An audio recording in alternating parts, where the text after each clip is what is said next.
श्रोते हो नमस्कार. स्टोरीटेल कट्ट्यावर मी संतोष देशपांडे आपलं सर्वांचं मनापासून स्वागत करतो.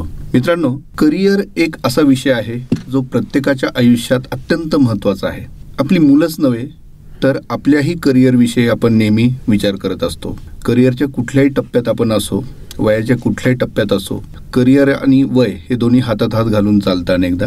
म्हणूनच योग्य वेळी करिअरविषयी मार्गदर्शन आपल्याला लाभलं तर खरोखर आयुष्याला दिशा मिळू शकते आणि जर वेगळीच दिशा मिळालेली असेल तर आपण चांगल्या दिशेकडे वळू सुद्धा शकतो. मग आता हे सगळं सांगणार कोण? यातला अधिकार असणारे व्यक्ती कोण? तर हे सांगणारे एक शास्त्र आहे. ते शास्त्र, त्याची उलगड, हे सगळं आजच्या पॉडकास्टमध्ये आपल्याला होणार आहे. त्यासाठी मी बोलतं करणार आहे पुण्यातील प्रसिद्ध करिअर विश्लेषक स्नेहल गाडगीळ यांना. स्नेहल, खूप खूप स्वागत. नमस्कार. दर आठवड्यात आपला कट्टा खूप रंगतो, वेगवेगळे विषय इथे होतात आणि आपला प्रयत्न असा असतो की प्रत्येक विषयातून कुणाला काहीतरी वेगळं मिळावं. म्हणूनच आता जेव्हा शाळा सुरू झालेल्या आहेत, नवीन कॉलेजेस, नवीन ॲडमिशन्स आणि करिअरची चर्चा सर्वत्र आहे, तेव्हा माझ्या मनात विचार आला की आपण करिअर हाच विषय आपण घेऊया. आणि तसाही करिअर आणि वय यांचा आता फारसा संबंध म्हटलं तर एकदम जोडला जाऊ शकतो, म्हटलं तर जोडला जात नाही. कारण करिअर हा विषय प्रत्येकाच्या आयुष्यात वेगवेगळ्या टप्प्यावर आता येतो आहे. म्हणजे फक्त लहान मुलांपुरतंच करिअरचा विषय मर्यादित राहिलेला नाहीये. त्याच्यामुळे आपण मोठे झालो तरी आता काय असा प्रश्न अनेकांच्या मनात असतो. म्हणूनच विशेषतः तुम्ही ज्या फील्डमध्ये काम करत आहात त्या फील्डचं, त्यातलं स्पेशलायझेशन काय आहे, करिअर निवडताना एक्झॅक्टली काय करावं हे तुमचं शास्त्र सांगतं, ह्या सगळ्यांची उलगड आज आपण करणार आहोत. तर सुरुवातीला मला तुम्हाला हा प्रश्न विचारायचा आहे की तुम्ही करिअर मार्गदर्शन करता म्हणजे काय करता, त्याचं विश्लेषण करता म्हणजे काय करता, आणि करिअरचं विश्लेषण आपल्याला काय देऊन जातं? करिअर म्हणजे आपण काय म्हणू? करिअर म्हणजे एखादी गोष्ट रिपिटेटिव्हली आपण करतो. रोज उठल्यानंतर आपल्याला इंटरेस्ट वाटला पाहिजे की ते आपण काम करूया. सो जी गोष्ट ड्युरेबल आहे आणि ज्याच्यातनं रात्री आपण झोपताना किंवा घरी आल्यानंतर समाधान मिळतं, ह्या जर दोन गोष्टी आपण एकमेकांमध्ये मिक्स केल्या, या जर दोन गोष्टींचा आपण विचार केला तर आपण करिअर म्हणू शकतो. म्हणजे ड्युरेबिलिटी विथ सॅटिस्फॅक्शन हे करिअर आहे. सो जे आजचं शास्त्र मी तुम्हाला एक्सप्लेन करेल, डर्मॅटोग्राफिक ॲनालिसिस याला आम्ही म्हणतो, जे फिंगरप्रिंट ॲनालिसिससुद्धा आहे. तर या शास्त्रानुसार आम्ही अशा पद्धतीचं करिअर सजेस्ट करतो की जे तुमच्या पर्सनॅलिटीला साजेल असं करिअर आहे. तुमची जशी पर्सनॅलिटी आहे ती एन्हान्स करणारी प्रोफाईल तुम्हाला मिळते. त्यामुळे तुमची पर्सनॅलिटी आणि तुम्हाला मिळालेली प्रोफाईल जर योग्य ठरली तर तुम्ही ती जास्त एन्जॉय करू शकता. सो आपण असा विचार करतो की माझी पर्सनॅलिटी अमुक एक आहे, माझ्यामध्ये वर्किंग पोटेन्शियल आहे, म्हणजे I am a skilful person. But if I don't know how to sell my skill, then how will you improve or how will you gain the success? Okay. त्यामुळे जर personality तुमची talkative असेल, if you like to market yourself, तर तुम्ही तुमचं स्किलही विकू शकता.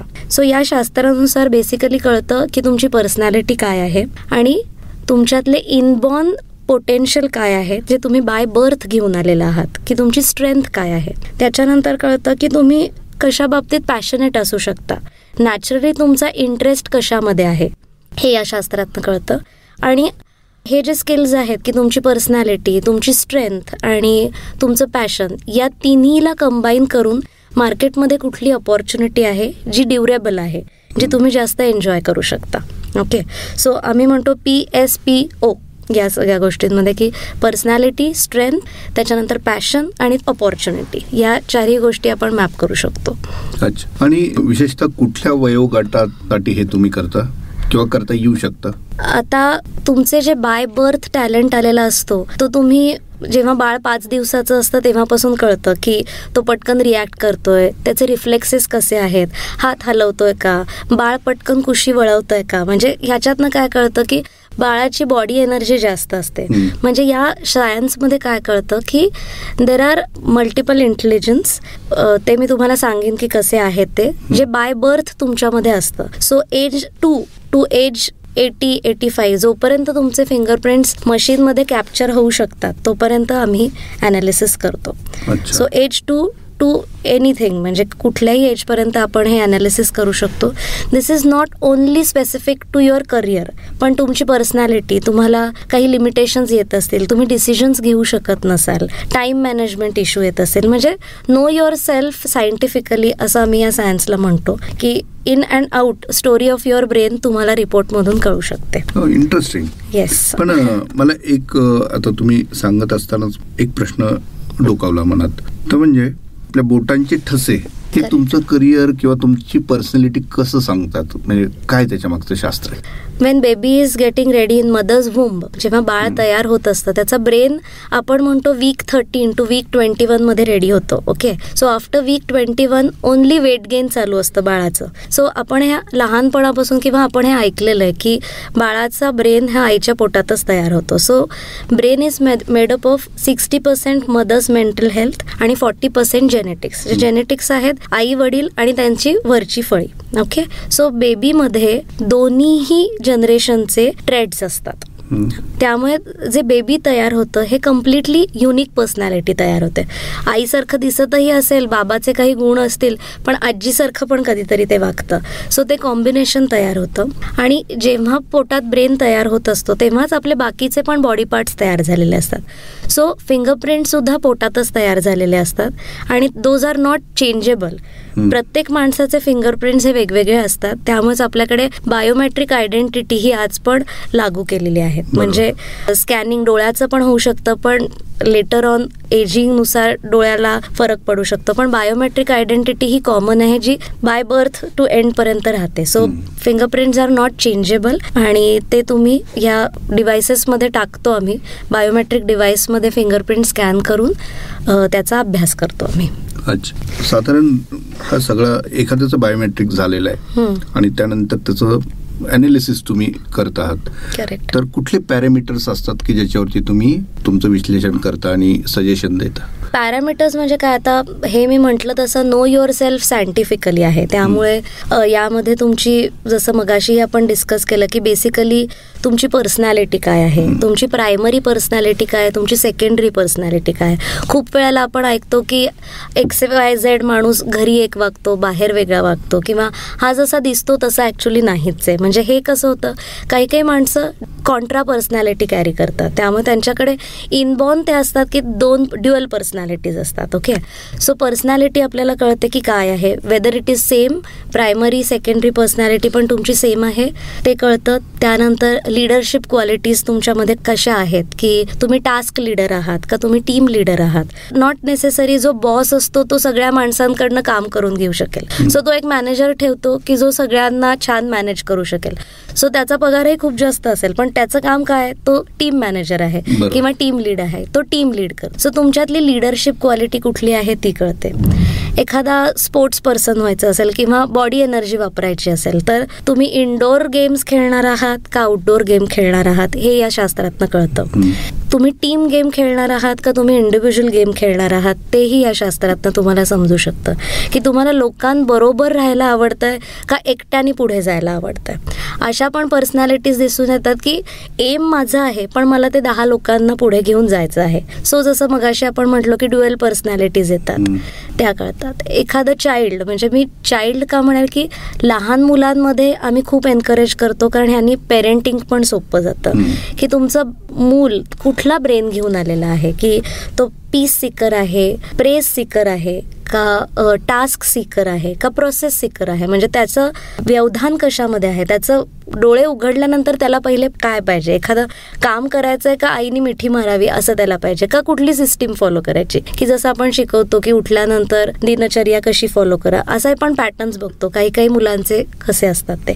So तुम्हाला कळतं की तुमचा मूल एक्झॅक्टली काय टाईपचं आहे. त्याच्यानंतर येतं तुमची थिंकिंग स्टाईल काय आहे, की तुमचं थिंकिंग सेल्फ कॉग्नेटिव्ह आहे की हम करे सो कायदा असं आहे का अफेक्टिव्ह थिंकिंग आहे की आजूबाजूचे लोक म्हणतात आपण तसं करू करूया तसं आहे. एक रिफ्लेक्टिव्ह थिंकिंग येतं की जसं तुम्ही म्हणाल तसं मी करीन, त्याच्यात मी स्वतःला काही मध्ये पाडणार पण नाही. त्याच्यानंतर अजून एक येतं की रिव्हर्स थिंकिंग आहे का, की कधी कधी आई म्हणते की बाळा लिंबू ओलांडू नकोस, त्या मुलाला असं वाटतं की मला लिंबू ओलांडायचंच आहे, की आता काही मुलं ते फॉलो करतील. नको म्हटलं की तीच करायची, त्याच्या एक्झॅक्ट अपोजिट करायची, किंवा 10 लोक इकडे उभे आहेत तर मी एकटा का होईना मी अपोजिट उभा राहील. तर ते रिव्हर्स थिंकिंग. सो तुमच्या ब्रेनचा पॅटर्न काय आहे की तुम्ही कशा पद्धतीने विचार करता. त्याच्यानंतर अकॅडमिक्समध्ये किंवा अभ्यास करताना even after 10th after 12th तुमची लर्निंग स्टाईल काय आहे. व्हिज्युअल लर्निंग आहे, ऑडिओ लर्निंग आहे का किनेस्थेटिक आहे, म्हणजे तुम्ही लिहून चांगल्या पद्धतीने लक्षात येतं तुमच्या का ऐकून चांगलं शिकता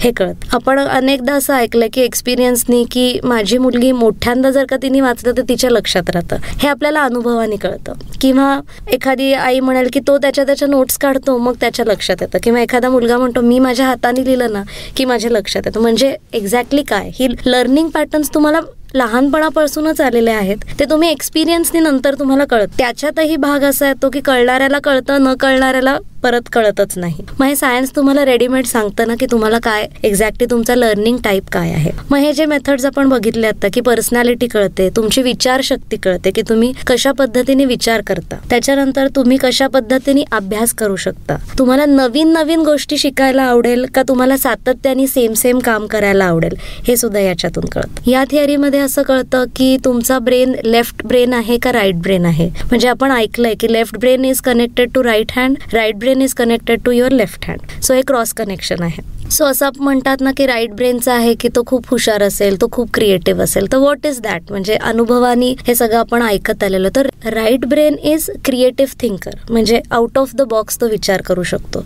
creative thinker does not mean he is a artist. एखादा प्रॉब्लेम आला तर त्याला क्रिएटिव्हली सोल्युशन कसं फाइंड आउट करता येईल. सो अशा टाईपची लोक जास्त बिझनेस ओरिएंटेड असतात, त्यांना टिपिकल सेम काम करायला कदाचित आवडणार नाही. सो अशी जी मुलं असतात ती अकॅडमिक्समध्ये कशी हँडल करी जाऊ शकतात. जर ज्याला वेगवेगळ्या गोष्टींमध्येच इंटरेस्ट येत असेल, थिंकिंग इन व्हॅक्यूम जर त्याला आवडत असेल तर त्याला सेम गोष्ट करायला कदाचित आवडणार नाही. मग त्याचं पेरेंटिंग कसं करावं असं आम्ही सांगतो. एखादा लेफ्ट ब्रेनवाला असेल तर left brain is logical brain. What you are doing today तो त्याच्यावरती फोकस करतो. जो प्रॅक्टिकल ब्रेन सुद्धा असतो, जो लॉजिकली विचार करतो, जो खूप इमोशन्स मध्ये जात नाही. मग ह्या ब्रेनची मुलांना कसं सिस्टमॅटिकली तुम्ही सेट करा याच्याविषयी आम्ही गाईड करतो. So left brain right brain हे सुद्धा कळतं की तू कोण पुढे आहे. आपण म्हणतो ना की ब्रेन अँड हार्ट हा एक बॅलन्स असतो. एक फायनली आपण डिसिजन घेताना बघतो की आपण मनाने डिसिजन घेतोय का डोक्याने डिसिजन घेतोय. सो आपल्याला हे पण या शास्त्रातनं कळतं की आज हा मुलगा कुठून डिसिजन घेतोय किंवा हा डिसिजन झालाय त्याच्या मागे लॉजिक आहे का इमोशन्स आहेत. ओके, सो हे पण आपल्याला कळतं या शास्त्रातनं. म्हणजे हे सायकोलॉजीच्याही थोडंसं पुढे जाऊन तुमचं हे अनालिसिस असतं. येस, म्हणजे सायकोलॉजी याला म्हणता येत नाही, याला तुमचे स्ट्रेंथ काय आहेत, तुमचे पॅटर्न्स काय आहेत. म्हणजे प्रत्येकाच्या हातावर जर का तुम्ही पाहिलेत तर वेगवेगळे पॅटर्न्स असतात. त्या पॅटर्न्सनुसार तुमचं पेरेंटिंग होतं किंवा त्याचं आकलन होतं. म्हणजे एखादा मुलगा जर नॅचरली अचिव्हर असेल आणि त्याला घरातून तसं प्रेशर आलं की अरे तुला चांगले मार्क्स पडत नाहीयेत किंवा तू छान कपडे घालत नाहीयेस किंवा तू नीट आवरत नाहीयेस, म्हणजे त्याला जर का निगेटिव्ह पेरेंटिंग खूप झालं तर ज्याला अचीव्ह करायचंय त्याला काय होतं की तो सारखा निगेटिव्ह ऐकून त्याची डेव्हलपमेंट कमी होते. सो त्याच्या कॉन्फिडन्स लेवलमध्ये लॅग होतो. म्हणजे तो मग अशी मुलं कदाचित रिबेलियन होऊ शकतात. 8-10 वर्षांनंतर आपल्याला असं दिसतं की मुलगा ऐकतच नाहीये, पण तो ठाम आहे त्याच्या स्वतःच्या ओपिनियन्स विषयी. मग हे जे मिसमॅचिंग आहे, म्हणजे तुमच्या मनामध्ये प्रेशर येतं, मग ते पॉझिटिव्हली कन्वर्ट होतं किंवा निगेटिव्हली कन्वर्ट होतं. मग तुमचं एक थॉट प्रोसेस तयार होते की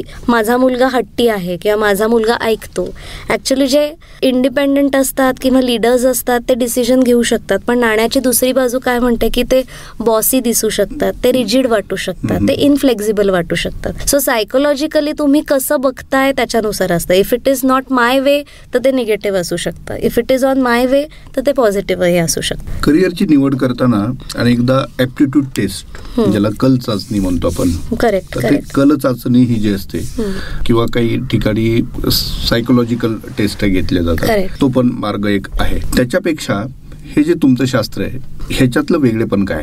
आता ॲप्टिट्यूड टेस्ट म्हणलात तर ॲप्टिट्यूड टेस्ट ही तुमच्या इंटरेस्टवरती डिपेंडंट असते. जे तुमचं अक्वायर्ड नॉलेज असतं त्याच्यावरती डिपेंडंट असतं. नॅचरली असं होतं की एखाद्या मुलाच्या घरी मेडिकल बॅकग्राऊंड असेल तर त्याला 2-3 मेडिकल टर्म्स जास्त माहिती असतील. दुसऱ्या मुलाकडे मेडिकल बॅकग्राऊंड नसेल तर त्याला त्या कम्पॅरिझनमध्ये कमी माहिती असेल. सो तुमचा अक्वायर्ड इंटेलिजन्स काय आहे तो तुम्हाला ॲप्टिट्यूड टेस्टमधून कळतो. पण या सायन्समध्ये तुमच्या ब्रेनची काय कपॅसिटी आहे, जसं मगाशी आपण डिस्कस केलं की इंटेलिजन्स येतात की लॉजिक इंटेलिजन्स आहे, इमॅजिनेशन इंटेलिजन्स आहे. म्हणजे आपण खूप वेळा बघितलंय की काही डॉक्टरांची ट्रीटमेंट कामी पडते, काही डॉक्टरांचं डायग्नोसिस कामी पडतं. मग इथे तो भाग येतो की एखाद्याची ट्रीटमेंट आपल्याला पचनी पडते पण त्याने दिलेली औषधं सूट होत. मग हे कशावरून होतं? कारण का तो लेफ्ट ब्रेन असेल कदाचित. तर ह्या ज्या गोष्टी आहेत की कुणाची ट्रीटमेंट कामी पडते, कुणाचं डायग्नोसिस येतं, हे आम्ही इंटेलिजन्सवरून सांगतो. की मग आम्ही म्हणतो की डॉक्टर स्ट्रीम निवडायचं असेल तर कुठल्या गोष्टी त्याच्या एफिशियंट आहेत असं या गाईड करता येऊ शकतं. आता तुम्ही हे जे शास्त्र सांगितलं DMIT राईट, त्यानुसार हे जे करिअर अनालिसिस केलं जातं ते साधारण तुमचं काय रिकमेंडेशन आहे, कुठल्या स्टेजला व्हायला हवं? म्हणजे ठीक आहे लहान मुलांपासून मोठ्यांपर्यंत करता येतं, दॅट इज करेक्ट. पण जास्त फायदा कुणाला होऊ शकतो, कुठल्या टप्प्यात झालं तर जास्त फायदा होऊ शकतो? आता आम्ही हे 3 झोनमध्ये डिवाइड करतो की लहान मुलांसाठी तर लहान मुलांना चॅनलाइज कसं करायचंय, त्यांची बॉडी एनर्जी कुठे वापरायची आहे, की लहान मुलं खूप चंचल असतात किंवा त्यांना ऍक्टिव्ह कसं करायचंय, त्यांची लर्निंग कपॅसिटी कशी असेल किंवा त्यांची हॉबी कुठली असू शकते, हे आता आपल्याला लहान वयात कळू शकतं. म्हणजे एखाद्याचा म्युझिक झोन जर का चांगला असेल तर तो पुढे जाऊन सिंगर होऊ शकतो. पण हेच जर का आपण 10वी नंतर ही टेस्ट केली आणि त्याचा म्युझिकल क्वोशंट हाय असेल तर नॅचरली तो सिंगर बनू शकत नाही. त्यामुळे लहानपणी ही टेस्ट केली तर त्याचे स्ट्रेंथ जास्तीत जास्त आपल्याला कळतात. त्याच्यानुसार इव्हेंच्युअली फायनली त्याचं बेस्ट करिअर काय असू शकतं यानुसार पाथ आपण ठेवू शकतो. देन दुसरी ब्रॅकेट पडते 8वी 9वी 10वीच्या पुढे की आफ्टर 10 कसा फोकस असला पाहिजे. कारण मुलांची मानसिकता तयार करण्यासाठी आपण म्हणतो की 2-3 वर्ष अलीकडे त्यांच्याबरोबर काम करायला लागतं की 10वी नंतर तू सायन्स घेशील,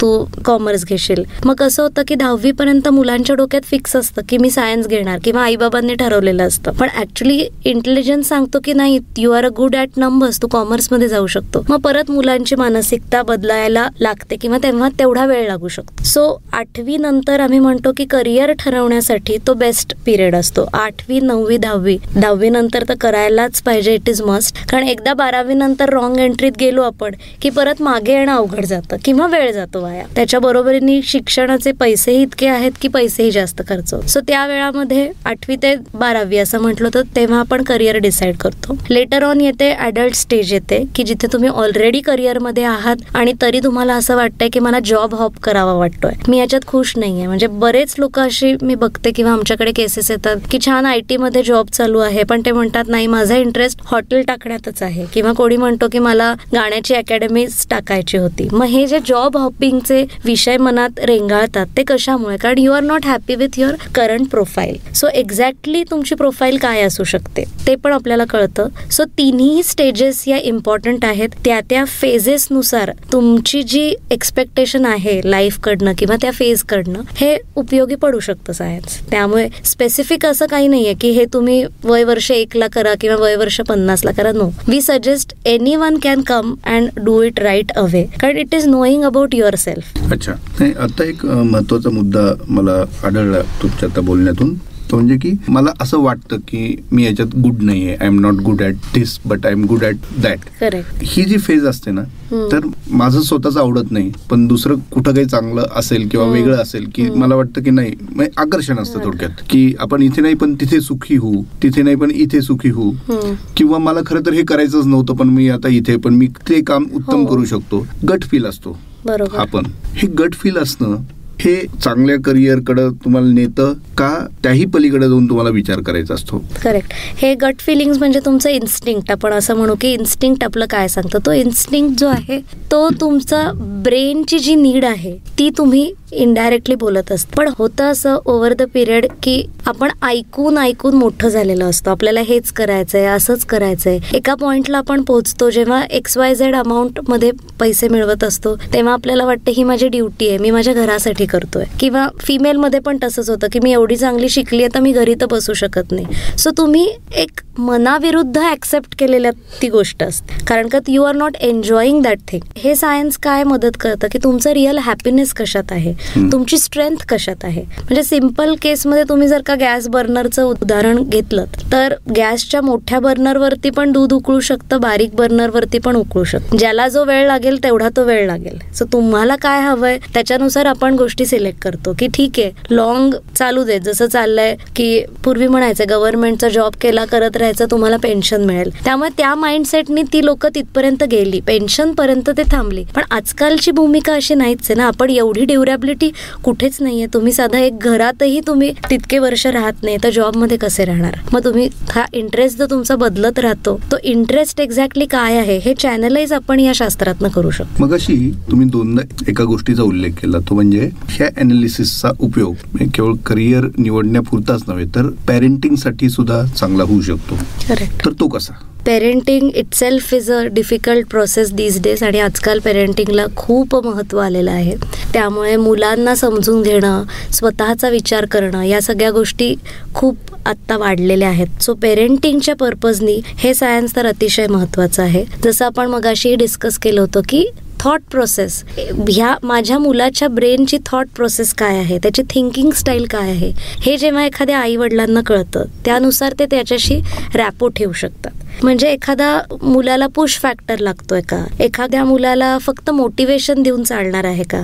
काही काही वेळेला असं होतं की मुलांना रिपीट बोललेलं आवडत नाही, पण काही काही मुलांची गरज असते की त्यांना रिपीटची गरज असते. सो या सायन्समधून आपल्याला कळतं की आपल्या मुलाची प्लस पॉइंट्स काय आहेत आणि विकनेसेस काय आहेत. सो विकनेसेस जेव्हा आई वडिलांना कळतात किंवा इंटेलिजन्स झोन मध्ये सुद्धा की मॅथ्स त्याचा फेवरेट विषय असणार आहे का, लँग्वेज त्याला डिफिकल्ट जाणार आहे का. जर का लँग्वेज डिफिकल्ट जाणार असेल तर आई वडिलांचे पेशन्स वाढू शकतात की बरोबर आहे इथे थोडंसं आपल्या मुलाला चॅलेंज येत आहे तर आपण पेशंटली हँडल करूया. हेच मॅथ्स पटकन येत आहे तर आपण कंपॅरिझन करणं टाळू शकतो की मॅथ्स तू पटकन करतोस आणि तुला वाचायला कंटाळाच काय येतोय. म्हणजे त्याचा इंटरेस्ट कशात आहे हे कळलं की आपण डेफिनेटली चॅनलाइज होतो. कारण शेवटी आई वडिलांना हवंय काय की आपल्या मुलांनी हॅपीली सगळ्या गोष्टी सॉल्व्ह करावं. सो त्याचा हॅपीनेस कशात आहे हे ओव्हर द पिरियड तुम्हाला समजण्यापेक्षा वन प्लेसच कळून जातं. अच्छा, नाही हे खरंच उपयुक्त आहे. मग म्हणजे ही एक समस्या आहे असं वाटणाऱ्यांसाठी एक मोठा आधार आहे. हो म्हणजे होतं कसं की एखादी मुलं जी ऐकून घेणारी असतात ती साधारण 5-6 वर्षापर्यंत 8 वर्षापर्यंत ऐकतात. त्यामुळे आईवडिलांना माहित असतं की माझा मुलगा ऐकतोय. अचानक 10वं वर्ष चालू झालं, 11वं वर्ष चालू झालं की ते बोलायला लागतात आणि ते असे बोलतात की आईवडिलांना वाटतं अरे आधी तर तू असं बोलतच नव्हतास, आता अचानक काय झालं या 2 वर्षात. पण ती प्रोसेस खूप मोठी असते की त्याची कपॅसिटी संपली ऐकून घ्यायची. आणि जो बोलणाराच असेल ज्यांनी मॅच्युरिटी किंवा वयाचा धाक एक म्हणतात की आई बाबा चिडतील किंवा त्यांना समज नसते तोपर्यंत ते ऐकून घेतात. हीच गोष्ट टीनेजमध्ये गेल्यानंतर सुद्धा होऊ शकते की मुलं घरात एक वागतात पण बाहेर एक्झॅक्टली अपोजिट वागतात. त्यामुळे होतं कसं की पेरेंटिंग मिसमॅच होतं. आपल्याला आपल्या मुलांवर कॉन्फिडन्स पाहिजे आणि मुलालाही असं वाटलं पाहिजे की आपले आई वडील आपलं ऐकतात. कारण शेवटी हा बॉन्ड जर फिक्स्ड आणि चांगला असेल तरच तीच तुमची इव्हेंच्युअली ग्रोथ असते. त्यामुळे तुमचं करिअर फ्रेंड्स नाही ठरवत, तुमचं करिअर म्हणजे करिअर ठरवताना आई वडील आणि मुलं ह्या तिघांच्या युनिटीने तो डिसिजन झाला पाहिजे. तिथे पेरेंटिंग मिसमॅच नसेल तर जास्त चांगल्या पद्धतीने उपयोग होऊ शकतो. अनेक मुलं ना हायपर ऍक्टिव्ह असतात किंवा अतिचंचल असतात. करेक्ट. तर पालकांना ही भीती असते नेमकी ह्यांना मी कशा पद्धतीने पुढे न्यावं किंवा ह्यांना कसं सांभाळावं नॉट इन द सेन्स त्यांना हँडल करणं एवढाच नाही विषय, पण यांचं करिअर कसं असेल याची एक त्यांना थोडीशी चिंता असते. करेक्ट. तर पण अनेकदा असंही दिसतं की जी मुलं लहानपणी खूप हायपर ऍक्टिव्ह आहेत ती नंतर शांत होतात, असं पण काही उदाहरणं पाहायला मिळतं. तुम्ही ह्या चित्राकडे कसं पाहता? आता इतक्या केसेस तुम्ही हँडल केलेल्या आहेत म्हणून हा प्रश्न. याच्यात कसं होतं मुलांची पॉझिटिव्ह एंगेजमेंट खूप मॅटर करते. त्यामुळे हायपर ऍक्टिव्ह मुलं जी असतात ती बाय बर्थ खूप एक्स्ट्रा पोटेन्शियल घेऊन आलेली असतात. ते मल्टी टॅलेंटेड असतात. त्यामुळे त्यांना नवीन गोष्टी एक्सपेरिमेंट करायला पण खूप आवडत असतं आणि प्लस त्यांच्याकडे एनर्जी इतकी असते की ते करू शकत असतात. त्यामुळे ते खूप चंचल आहेत म्हणण्यापेक्षा त्यांची व्हायब्रन्सी इतकी असते की ते want to try every new thing what is happening around them. मग कालांतराने कसं होतं की चॅनल आपला एक असल्यामुळे ती मुलं तशी नंतर शांत होतात, पण त्यांच्यातला जो टॅलेंट झोन आहे की सगळ्यात एक्सेलिंग काय असेल. फॉर एक्झाम्पल एखादी 40 मजली बिल्डिंग असेल तर 40 मजली बिल्डिंग ही खूपच मुळातच खूप उंच आहे, मस्त आहे, पण आपल्याला कळतं की 40वा मजला कुठला आहे, 35वा मजला कुठला आहे, त्यातल्या त्यात तुमचे झोन कुठे वर खाली होत आहेत, ती एनर्जी कुठे वर खाली आहे. सो 35 म्हणला तर you are not on the level, ground level, आणि खाली तर तुम्ही डेफिनेटली नाही आहात. सो तो जो टॅलेंट मॅनेजमेंट आहे ती कुठली आहे, सगळ्यात हाय पोटेन्शियलवाला टॅलेंट झोन कुठला आहे तो आईवडिलांना कळला तर त्या सेक्शनमध्ये मुलांना ते चॅनलाइज करू शकतात. त्याचबरोबर येतो तुमचं emotional management. So emotionally also मुलांना आपल्याला स्टेबल करावं लागतं. असं दिसतं किंवा असं वाटतं की माझा मुलगा एक्सप्रेस करत नाही किंवा तो मला काही सांगत नाही. That does not mean he is emotionally not sounding that way. So emotional management हा क्वेश्चन सुद्धा खूप महत्त्वाचा येतो की मुलं चंचल का आहेत, त्यांना एक्सप्रेस कशातनं करायचं आहे, म्हणजे बॉडीमधून ते एक्सप्रेस करणार आहेत का बोलून एक्सप्रेस करणार आहेत. त्यामुळे इमोशनल मॅनेजमेंट सुद्धा याच्यातनं कळते, प्लस त्यांची पॉझिटिव्ह एंगेजमेंट समजून येते. असं कधी घडतं की ऍक्च्युअली ही टेस्ट घेण्याच्या आधी जे काही तुमचं आकलन असतं किंवा सांगण्यात आलेलं असतं तो स्वभाव, ते ऑब्झर्वेशन्स आणि नंतर आलेल्या फाइंडिंग्स ह्याच्यात बराच फरक आहे? नाही, असं होत नाही, कारण 99% कन्सल्टेशन इतकं स्मूथ जातं की नवीन आईवडील ज्यांना मी भेटलेले असते तरी सुद्धा आम्ही 20 मिनिटांनी एकत्रच तिघं बोलत असतो, कारण इतकं हे सायन्स प्रूव्हन आहे की ते पॅटर्न तसेच वर्कआउट होतात, त्याला तशाच पद्धतीचा गायडन्स हवा असतो. सो कधी जेव्हा मिसमॅच होतं तेव्हा आईवडिलांना लगेच कळतं हां एक्झॅक्टली हे बहुतेक असंच झालं असेल. त्यामुळे सायन्स असल्यामुळे कळतंच ना what is white, what is black आणि what is where is grey area, तो कळतो. त्यामुळे कन्सल्टेशन तर हँड इन हँडच जातं, तसा काही प्रश्न येत नाही, कारण हे पॅटर्न्सला त्याचं महत्त्व आहे, कपॅसिटी काय आहे ते आपण अभ्यास केलेला असतो. आपण मुलांच्या बाबतीत आता बोललो, मुलांचे जे पालक आहेत की जे कदाचित त्यांच्या मिड एजमध्ये आहेत, करिअरच्या, त्यांच्या मनात मगाशी आपण सुरुवातीला जसं डिस्कस केलंय की करिअरचा विषय हा जो आहे त्याला काही वय नाही, म्हणजे एखाद्याला रिटायरमेंटच्या वेळेस करिअरचे वेध असतातच, काहीतरी आपण वेगळं करू असं मनात असतं, किंवा ज्यांचं अजून भरपूर सर्व्हिस आहे त्यांना असं वाटत असतं की नाही मी काहीतरी वेगळं करावं, मी नोकरी सोडावी आणि मी काहीतरी उद्योग करावा किंवा मी नोकरी चेंज करावी, वेगळ्या फील्डमध्ये जावं. त्याच्यामुळे ते मनात अनाहतपणे ह्या सगळ्या गोष्टी सतत चालू असतात. मग अशा मोठ्या ज्यांना म्हणू म्हणजे लहान मुलांची शैक्षणिक वर्ष सोडल्यानंतर तुम्ही जेव्हा नोकरीमध्ये किंवा व्यवसायात उतरता त्यानंतर जेव्हा करिअर विषयीचं तुमचं बदललेलं थिंकिंग आहे ते चालू असतं त्या टप्प्यात, आणि तेव्हा तुम्हाला वेगळ्या जबाबदाऱ्या देखील असतात, तुम्ही पॅरेंट असता, तुम्हाला तुमच्यावरती घरच्या जबाबदाऱ्या असतात.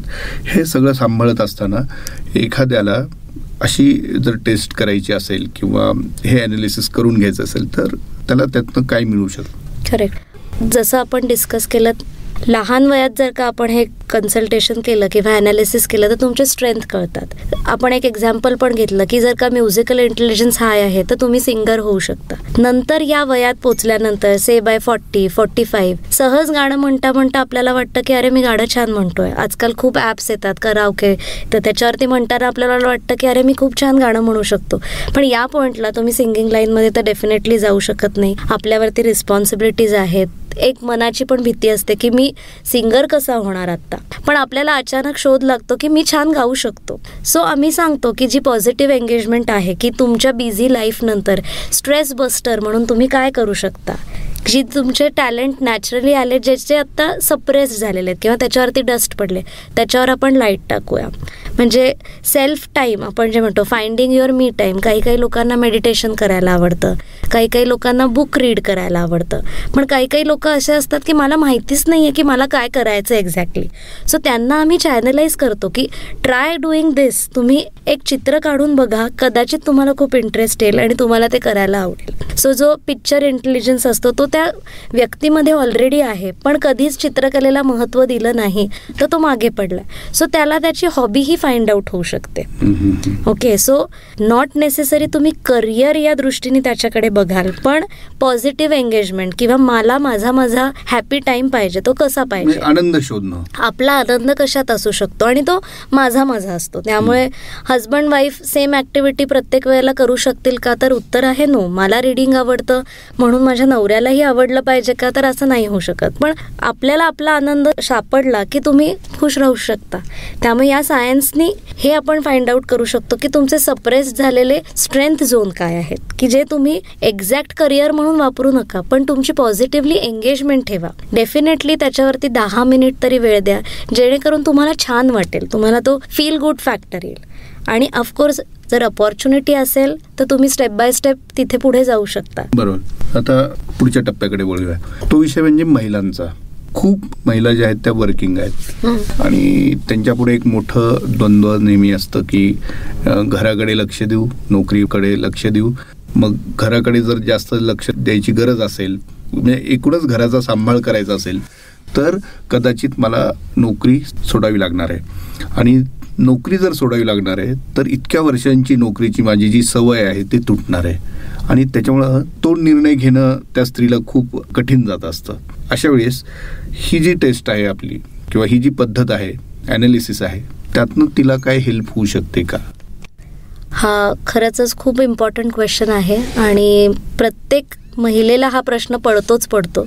पण ह्या सायन्सचा उपयोग कसा होतो? एक फॉर एक्झाम्पल जर का केस स्टडी घेतली, एक वर्किंग मॉम आहे आणि ती ऑफिसमध्ये बिझी आहे, ती काम करते, घरातली सिस्टीम तिने चांगल्या पद्धतीने सेट केली आहे. ओके, पण घरी आल्यानंतर तिच्या एक्सपेक्टेशन्स असतात की मुलांनी मला एक्सप्रेस करावं किंवा नवऱ्याने मला सांगावं की काय काय झालंय, ऑफिसचं काम संपलं, आता मुलांनी मला सांगावं.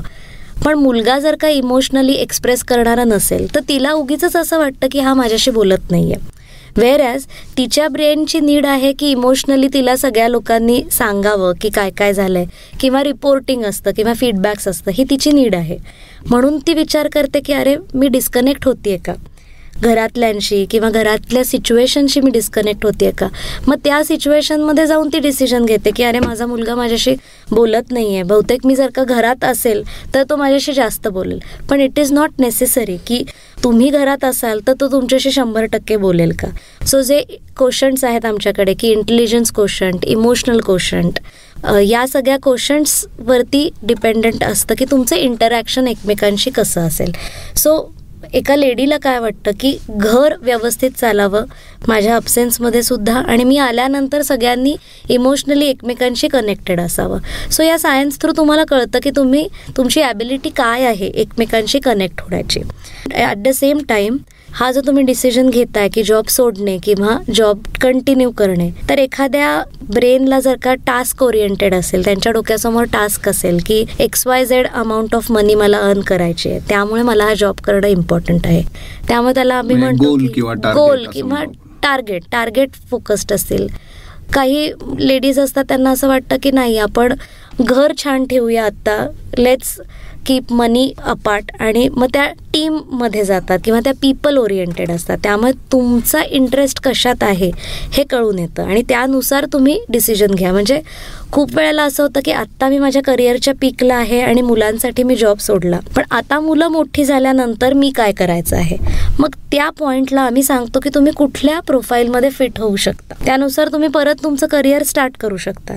किंवा आपण म्हणतो की आजकाल खूप ट्रेंड आहे की 40ला रिटायर्ड होऊया, मग नंतर लाईफ एन्जॉय करूया. वी नेव्हर नो की ते कसं कितपत होईल, पण ॲटलिस्ट ते एक पिक्चर आपण दाखवू शकतो की आफ्टर 40 तुम्ही कशात एन्जॉय करू शकता, की मुलं मोठी झाल्यानंतर सुद्धा तुमचा जो इमोशनल क्वोशंट आहे तो तुम्ही कसा फिलअप केला पाहिजे. मुलांसाठी तुम्ही जॉब सोडताय ही स्वतःची प्रायोरिटी आहे हे आम्ही आणून देतो. की जरी आपल्याला वाटलं की ही सिच्युएशन क्रिएट झाली आहे, पण ही सिच्युएशन जागोजागी क्रिएट होते, पण त्या सिच्युएशनमध्ये कसं फिट व्हायचं हा तुमचा कॉल आहे. मग तुम्ही कसा घेताय, तुमचा ब्रेन कसा तिथे काम करतोय हे आम्ही समजावून देतो. म्हणून मी म्हटलं आधी पण की नो युअर सेल्फ सायंटिफिकली, म्हणजे तुम्ही कुठल्या कप्प्यातनं कसा विचार करता आणि कसे डिसिजन घेता, म्हणजे कुठले कनेक्शन्स कसे जोडलेले आहेत हे सायन्स तुम्हाला सांगतं.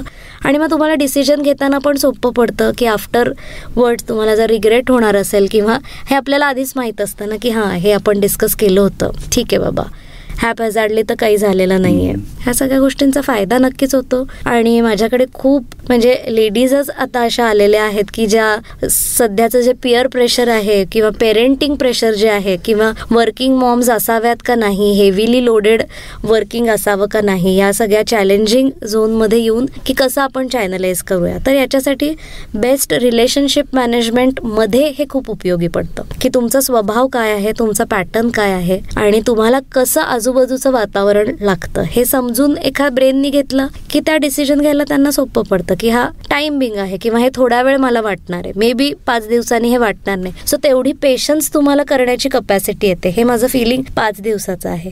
किंवा जसं आपण डिस्कस केलं की इंटरेस्ट बदलला की विचारही बदलत जातात. सो माझा हा इंटरेस्ट किती वेळाचा असेल हेही लक्षात यायला मदत होऊ शकते. म्हणजे हे सगळं ऐकल्यानंतर मला असं वाटतं की जे वर्किंग कपल आहे ना त्यांनी पण एकत्रही याचा अभ्यास केला पाहिजे किंवा म्हणजे हे सायन्स खरं सांगायचं तर इतकं मोठं आहे की चाइल्डला तर उपयोगी पडतं, पेरेंटिंग मिसमॅच येतात, पण इथे रिलेशनशिप कम्पॅटिबिलिटी पण असते.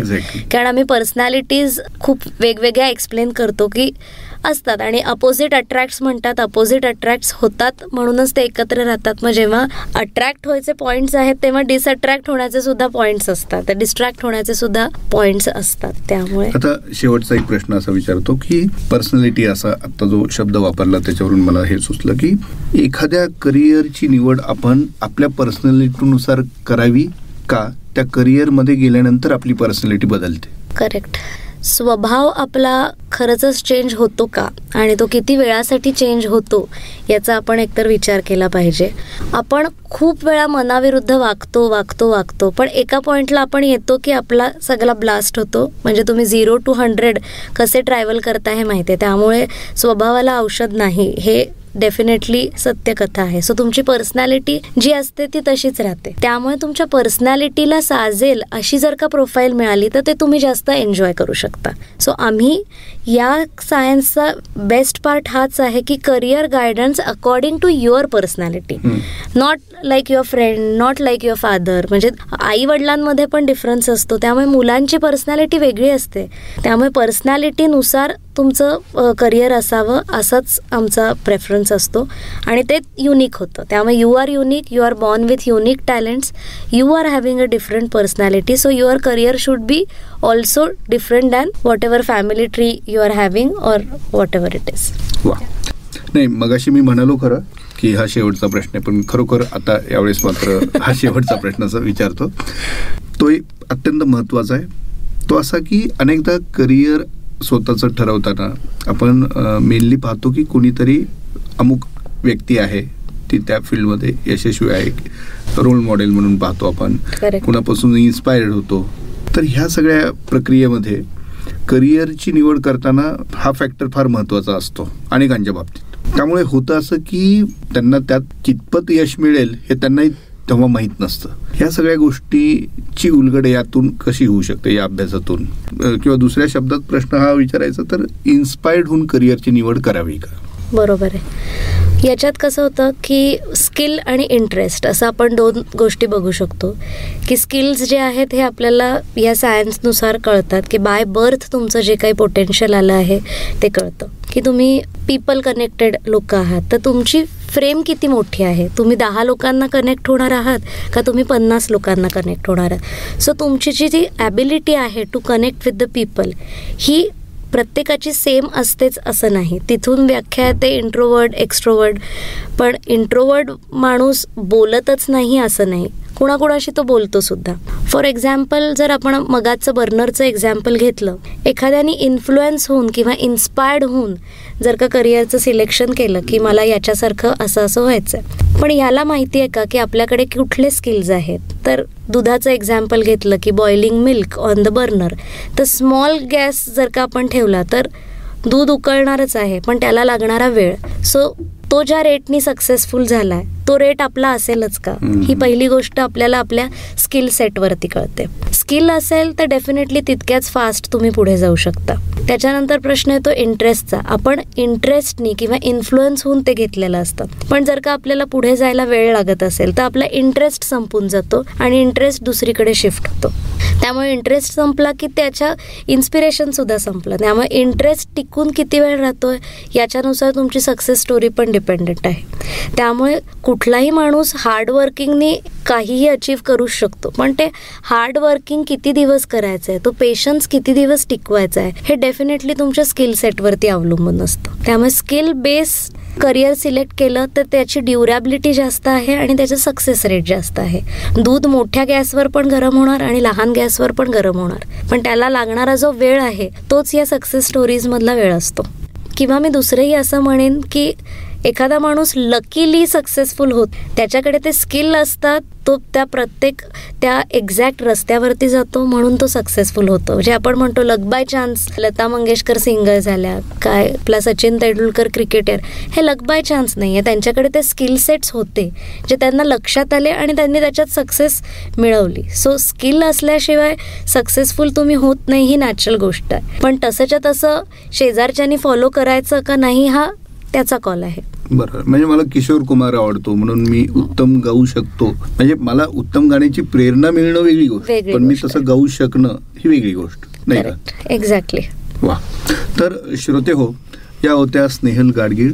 आपली पर्सनॅलिटी काय आहे, आपला माइंडसेट काय आहे, त्यानुसार करिअरची निवड कशी करावी याचा एक शास्त्रशुद्ध अभ्यास त्या करून आपल्याला देतात आणि त्यातून आपल्याला आपलं फ्युचर चांगलं व्हावं यासाठी जे काही पर्याय समोर असतात किंवा निर्णय घ्यायचे असतात ते घेण्यासाठी मदत होते. स्नेहल, तुम्ही आज वेळात वेळ काढून इथे आलात आणि कट्ट्यावरच्या आमच्या सर्व श्रोत्यांना एक छान माहिती दिली जी कदाचित त्यांनी आतापर्यंत ऐकलेली नसेल. म्हणजे करिअर हा शब्द अत्यंत परवलीचा जरी असला तरी करिअरची निवड करण्यासाठी असं काही शास्त्र आहे जे तुमचं फिंगरप्रिंट्सवरून त्याचं ॲनालिसिस होतं आणि असे अनेक फॅक्टर्सवरून तुम्ही त्या सगळ्या गोष्टी समोर आणून देता.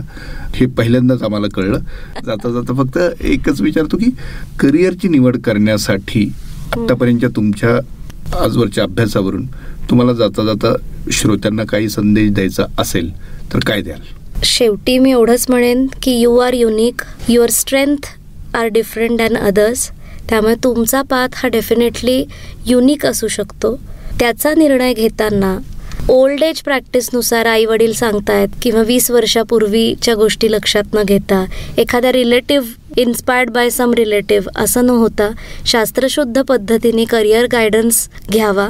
कारण आजही 95% लोक करिअर गायडन्सकडे जात नाहीत, मनाने निर्णय घेतात. त्यामुळे करिअर ही एकमेव गोष्ट अशी आहे की तो प्रवास चालूच असतो. तो लहानपणापासून मोठे होईपर्यंत आपण करिअरच्या शोधात असतो. सो इम्पॉर्टंट इज की तुम्ही कशात खुश राहताय हे महत्त्वाचं आहे, ज्याची ड्युरॅबिलिटी जास्त असेल आणि सेल्फ सॅटिस्फॅक्शन तुम्हाला मिळेल. So know yourself scientifically. तुम्ही स्वतःची क्लॅरिटी घ्या आणि काहीही डाऊट असतील तरी माझा ईमेल ID आहे snehal.wadekar@gmail.com. मी तुम्हाला हेल्प करायला अवेलेबल असेनच. Thank you so much. All the best for all the decisions. Thank you. वा. तर श्रोते हो, आजचा स्टोरीटेल कट्टा आटोपता घेण्यापूर्वी तुम्हाला आठवण करून देतो, करिअरचा कुठलाही निर्णय कुणालाही घ्यायचा असेल तर हा आत्ताचा पॉडकास्ट तुम्ही जरूर ऐकवा सर्वांना. त्यांच्यापर्यंत जास्तीत जास्त प्रमाणात आजचा हा पॉडकास्ट ही लिंक खाली दिलेली तुम्ही पाठवा, त्याचा त्यांना जरूर फायदा होऊ शकेल. आणि हाच आपला स्टोरीटेल कट्ट्याचा नेहमी प्रयत्न असतो की तुमच्या रोजच्या आयुष्यातल्या प्रश्नांची देखील उलगड या गप्पांमधून कशी होऊ शकते. तेव्हा भेटूया पुढच्या आठवड्यात. Stay tune with Storytel.